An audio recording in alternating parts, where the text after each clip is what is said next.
વાસુદેવ મહાત્મ્ય નામે જે ગ્રંથ તે અમને અતિશય પ્રિય છે. કેમ છે? ભગવાનના ભક્તને ભગવાનને ભજ્યાની જે રીતિ તે સર્વે આ ગ્રંથમાં કહી છે. અને ભગવાનના જે ભક્ત તે બે પ્રકારના છે. તેમાં એકને ભગવાનનો નિશ્ચય તો યથાર્થ છે, પણ તે દેહાત્મ બુદ્ધિ સોતો ભગવાનનું ભજન કરે છે. અને બીજો તો જાગ્રત, સ્વપ્ન, સુષુપ્તિ એ ત્રણ અવસ્થા તથા સ્થૂળ, સૂક્ષ્મ અને કારણ એ ત્રણ દેહ તેથી પર ને ચૈતન્ય રૂપ એવું પોતાના સ્વરૂપને માને અને તે પોતાના સ્વરૂપને વિશે ભગવાનની મૂર્તિને ધારી અને ભગવાનનું ભજન કરે. પછી ત્રણ અવસ્થાથી ને ત્રણ શરીરથી પર જે પોતાનું સ્વરૂપ તેને અતિશય પ્રકાશમાન ભાળે અને તે પ્રકાશને વિશે ભગવાનની મૂર્તિ જેવી પ્રગટ પ્રમાણ છે તેવી અતિશય પ્રકાશે યુક્ત ભાસે.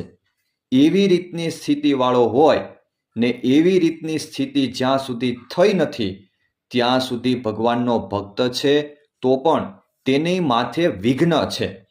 અને જો એવી સ્થિતિમાં શિવજી નહોતા વર્તતા તો મોહિની સ્વરૂપમાં મોહ પામ્યા. અને એવી સ્થિતિમાં બ્રહ્મા નહોતા વર્તતા તો સરસ્વતીને દેખીને મોહ પામ્યા.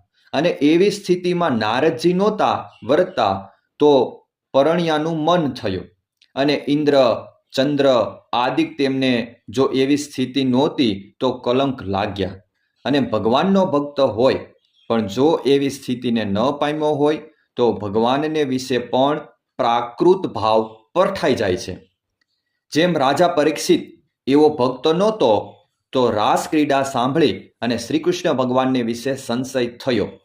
અને શુકજી જો એવા ભક્ત હતા તો તેને કોઈ જાતનો સંશય થયો જ નહીં.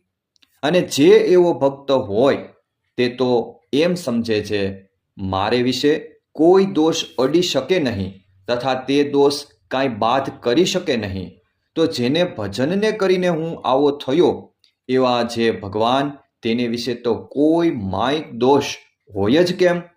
એમ દ્રઢપણે સમજે છે તેની મોટી સમજણ છે. માટે આપણે ગાફલાઈ ક્યારેય પણ રાખવી નહીં, તો જ આપણી કસર ટળશે. સર્વે ભક્તોને મારા જય સ્વામિનારાયણ.